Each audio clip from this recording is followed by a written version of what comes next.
আমার বান্ধবী ওই যে বলি না যে ব্যাগ নিয়ে চলে যায়, ওই ফোন করছিল। আমার কাছে তো ফোন নাম্বার ছিল না, ওদের ফোন নাম্বার নিয়ে গেছিলো আমার ফোন নাম্বার। তো কালকে ফোন করলো, ওরা বলে ফোন করছিল, ওদের কাছে ওই কথাই বলেছে যে আমাদের মিটিং টিটিং হবে, ওপর লেভেল থেকে অর্ডার আসবে, তারপরে আমরা বলবো হবে কি হবে না।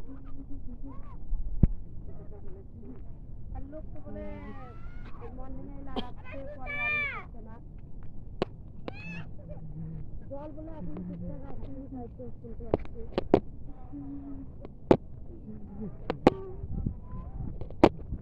চলো বাবা এদিকে ওইদিকে যাও, ওই দেখতাম না, ওই যে আন্টির সাথে দেখা